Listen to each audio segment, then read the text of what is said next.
Well, as I said, ñu ngi waxtaanee li nga xamante ne mooy a matter that concerns like majority of Gambians, if not everybody, ci jamono ji.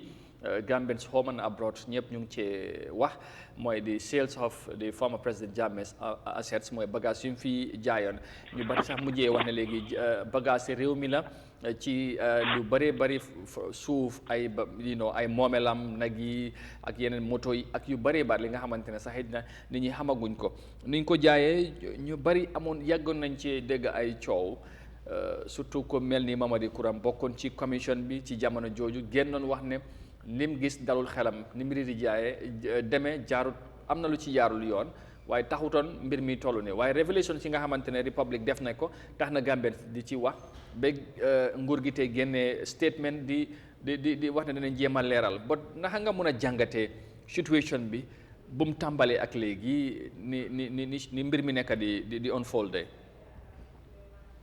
Well, jërëjëf Mr. Kante xam nga comme ni ma ko waxee rek Gambia as a Gambian Gambian bi du dee xalaat ëllëg su dee def dara moom all lu mu dee gis rek paani ndox bi dafa mat rek dafa naan waaye xalaatut ne bés dina ñëw lu bari dina génn te ñu bari dañ de buggal loo seen family because yow tey alal bi nga am soo ko acquire through yoon boo xam ne nii jaaduwut yow sa family ngay lool rek yi da nga nekk àdduna oo nga génn àdduna oo your generational or sa generation to come because lu ma wax lii mooy ne like for example xoolal Macky Sall xam nga mos doon xelaat ne doomam bi tey nañ ko drag si lii I think I have said this in the past ne nit looy def rek bàyyi sa xel ëllëg bul just toppa sa bànneex bul just toppa quick money bi because so we jógee from 0 to 10 you always gonna go back to 10 to 0 loolu weesoo with all due respect to our leaders so amee leaders yu useless ñoo xam ne ni they are incompetent ñoo xam ne ni they are still slaves in their minds lii mooy xew rek and dem na ñëw na daal it's disappointing and government waruñoo toog sax di waste time si lii sax ba mas ñëw Amadou Ba bi di ñëw di threaten loolu nit ñi di wax ne mu ngi threaten a journalist which to me is not a good idea by the way pour dema ko code. Okay, apparently moom dañ ko ci tudda te nee na like you said dina dem ci yoon and so feel na ne foofu la mën a demee setal deram is it that not an option as well xëj na comme ñu bari ñu ngi wax dafa wax rek wala dafa tiitalaate pour li am but why do you think nga foog ne loolu nekkul lu gën ci moom pour mu dem ci yoon. Well, definitely. Mas ñoom Mr. Honorable Ahmad Bayi nii ñoom dañ dee jiital diina bi dañ dee laaw si gannaaw diina yi pare dañ dee take seen time they are irrational because lu tax ma wax ne is a bad idea mooy this person is an investigative journalist. So da ngaa gis ne soo ko yóbboo ko tamit kooku du génne sources am yi. Understand nga so burden mi moom moo ko amee moom lu mu waroon di ka def mooy ne in my opinion professional opinion dafa war a ñëw génne liste bi wane kan moo gën a nag bi then mu dem suul kooku noonu for defamation of character understand nga so da ngaa gis ne tamit not only that tamit that person could be charged for false publication waaye lu moo def ni su yóbboo kii because kii xamul lan la ngémboo then da ngaa gis ne is a problem because suñ demee court kii mun naa wax court bi ne ñu génnee liste bi so moom maybe fu moo gambulee mooy lu may analyse ni mooy fu moo gambulee mooy ne buñ doon because xam nga gars yi dofuñ dañ dee use beneen tour oo jiital nit it's just simple suñ andee lii dañoo trace back si su nekkee dafa use turi nit o dafa use keneen fu mu jënal ko su ko defee du feeñ comme bés bi su ñëwee tey da ngaa gis ne suñu andee kooku noonu investigate because you have to understand about something about investigation ñu bëri understand ne soo taalee safara tey doo xam ku moo dem soo taal safara xamal lan ngay taal ba nga xalaataat ko bu baax wala ngaa taal soo dem na ñëw na daal su bàyyi xelam daal avant mu jee gën a dugga te lu ma advice ñu mel ni Mr. President Honorable Ahmad Ba ne bés dina ñëw everything that they doing right now nañ ko rëccu and not only that tamit seen family and li ngay dugal seen family si seen comme moo seen problem because moom he is not clean either with all due respect to him So for the way he behaves, he's not professional, and he needs to be careful in so many ways because every time, and we have lots of land issues right now.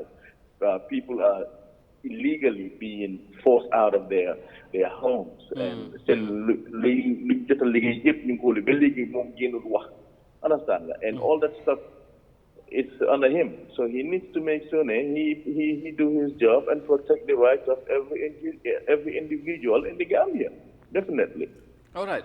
Legi hamna affaire land bi toj nga. There's also another issue probably na la ci later on, but after all what happened right now, ML, this issue of Jammeh's asset is not something new. Dem mën naa wax ne lu yàgg la because 2018 la process bi tàmbali jaay bi ak yooyu. So lan moo tax nga foog ne all this while it has been difficult with the government pour ñu génne the full list of the entire process pour Gambians yi xam lan moo xew lan nga foog ne xëj na lan moo tax they could not have done it because the Minister of Justice toog na ci parliament bi dem na wax nañ ne duñ mun a release the name of the buyer because ñoom they did not give their consent. They did not consent to eat. So loolu tamit naka la ko nit mun a comprehend naka la ko mun a understand ci jamono bii nii yëpp nanguñ cee wax ba léegi ñuy génn ñu ne dañoo génne the whole list after the revelations were already made. Well, you have to understand something about Gambians, especially when they are in power. Number one, they over-exaggerate saying dollar. Number two, we are still living in a 1900 era. They don't understand how to maintain the credibility and integrity of an institution or administration. So I guess when they are put on a spot, instead of new hall can follow the problem with JG, and then obviously you hold that person accountable and you move from there. But they defend, and then the more they defend, the more they try to forge statements, or fabricate stories. Like basically, when you have Gambians, they are saying we are stupid. Understand that? Instead, because as an institution, I'm not know they control a person's situation. I'm not know they control it. It's just simple. Then still, they gain back your credibility because the whole institution, they lead.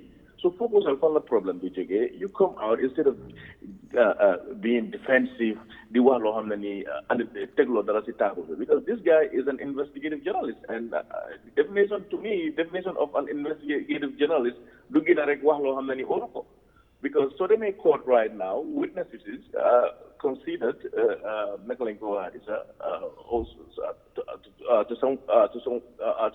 to some level. Especially close to you, more any reasonable person to believe at least there's no other way understand that? So they have to be careful. So to answer your question now, they were not expecting this, so right now they are stalling. They are stalling to figure out what to do, obviously, and then how to fabricate evidence, which is illegal, by the way. And the more they do that, the more they're going to look stupid. And I can tell you that, definitely. All right. As far as all this saga is concerned, Fumnekani Gambians continue to put pressure on the government, demanding for answers and, of course, for clarity. Chimbir mile pour muler. Why there is a planned protest also. Amna Gambians yu jog pour Japon mbir mi dañu wara leer te ñu ngi bëgga pour ñëpp génn suba pour ñaxtu wax kilifa yi wala nguur gi ñu gëna leeral ndax foog nga ne that's a good option moving forward. Well, definitely, man. I have said this from a few weeks ago, seeing Monday programs. Based on my analysis, there is a revolution coming up. Because so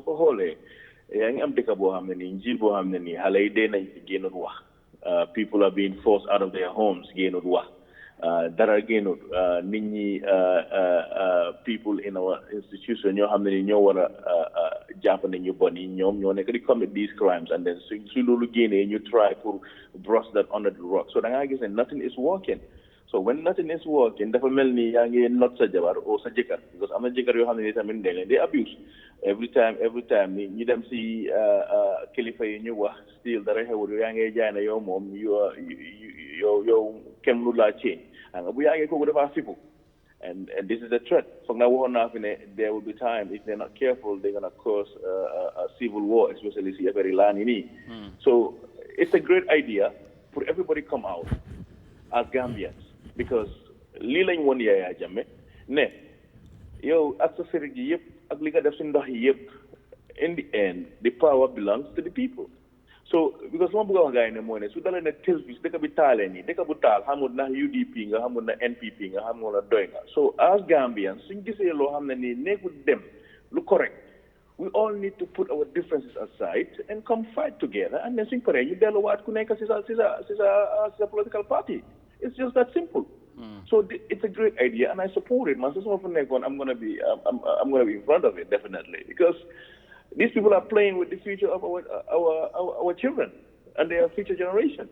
And the future generation basically. So it's a great idea, and I'm saying every Gambian should come out and you buy munumunubi.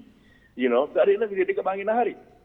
And these people are running these institutions as if they are above the law, as if they can just haste and make decisions without going through the process. Definitely, it's sad. The pressing I julie like Christian, you julie every day. Yaga julie some more game. I guess some book I get toro. They can yep near ligay, President Indo yep near ligay. You never feeding nothing. Don't really give it election nothing. Yeah, Emil, if I can come, basically investigation be nunjaye materials yep lera good ten you hal. Why not muna suspect any criminal whatever activities you have? Then munanche top on it as a lithium is a criminal or whatever charges muna again chi dohalen be. See, society, journalism and society in New Delhi. Sorry?